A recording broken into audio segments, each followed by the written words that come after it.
Hi, welcome back to recordscdsandmusic.blog. This is a new post that I'm going to try on a whole bunch of Elton John that I got not too long ago. This came out in November. It's a box set called Jewel Box, and it contains how many hours? At least 6 hours of unreleased Elton John music.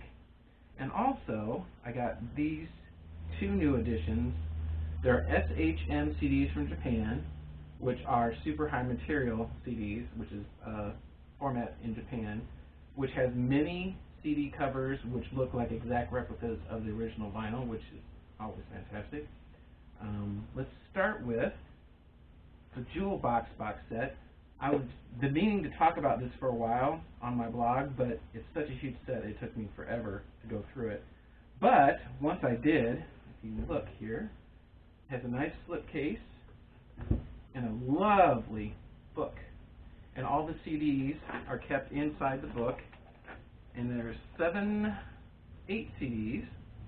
And according to this, it has B-sides, deep cuts, rarities, and the last one is And This Is Me, which is a disc of Elton John's favorite studio recordings, mostly deep cuts.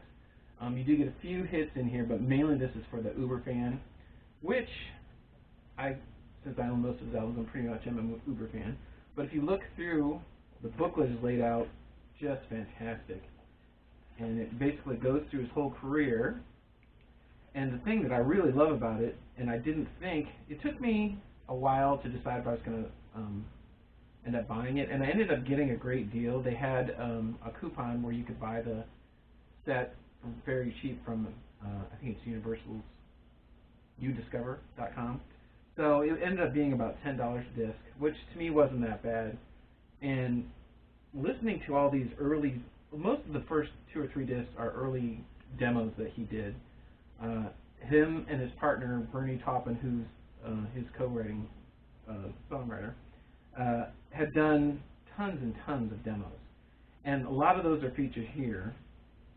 Some are full band demos, most of them are just Elton on piano. And they're really fantastic. Again, you may want to take them in drips and drabs. I did little bits and pieces here and there. I didn't listen to them straight through because they get a little monotonous, but some of them are just fantastic. And the deep cuts, too, are really fun. You get a lot of different Elton John songs you don't hear much. The rarities, the B-sides. It's really a fantastic collection. Sound quality-wise, it's really good. There's some of the cuts are a little bit loud, but not annoyingly so. The stuff that's never come out before, like the early demos, really sound good. And the book is fantastic. I love to just go through it and read about his early career and listen to the early demos. Fantastic. It's really a worthwhile set. I'm assuming you're going to have to really be into Elton John to appreciate it, because there is a lot of unreleased outtakes that really weren't up to some of his later albums, but they're fun to listen to, and they definitely have a very good 60s vibe. Highly, highly recommend if you're an Elton John fan. The package is really fantastic. Well worth it. The one thing that I have to share, these SHMs came out, I believe, in 2018, 2019. These are probably, bar none, the best I've ever heard Elton John on CD. I had done a blog a few months ago, on some of the ones that I had bought. I just got these two in the last month. Goodbye Yellow Brick Road, which I wasn't going to buy because I have probably 6 or 7 copies. But I got it on a good price from Amazon. The nice thing about these is these are exact replicas of what it looked like when you bought the vinyl set. So if it had a poster or a booklet or anything like that, that comes with it. And then it has this nice little Japanese booklet in it as well. But these just, I was blown away how good they sounded. Since I found the Goodbye Yellow Brick Road, it was through Amazon. There was a slight, it had a little bit of damage on the cover, which to me was so minor that I didn't bother, because it was knocked down about $10. I was blown away when I put the Goodbye Yellow Brick Road in. It just sounds phenomenal. The nice thing about these SHM CDs, and mainly it's because of the mastering, the format itself, I do think you get more bass and a little bit more stereo clarity, but it's not night and day to the regular edition. But the mastering on this is phenomenal. This you actually have to turn up to get it to sound better. It's not. In 1995, Gus, is it Dungeon or however you pronounce his name, Elton John's original producer, remastered the CDs, and they were so loud and so in your face, they're not fun to listen to. This is like listening to the vinyl.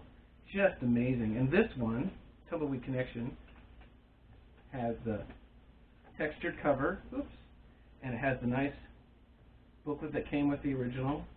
So anything that was in the original vinyl is reproduced here, which is a nice added bonus, but the sound is just phenomenal. You cannot go wrong with these SHM CDs. Now, they're harder to find. You can buy them on importcds.com or on Amazon. Well worth your time. They're just fantastic. Again, you're really going to have to be into Elton John to want to spend. They're probably about $20 to $30 a piece, depending where you buy them. I ended up getting this one for under $20 because it had a slight damage to the cover. So Amazon Warehouse is a good place to look for things like this. But this one was around $30, which is very pricey, but phenomenal.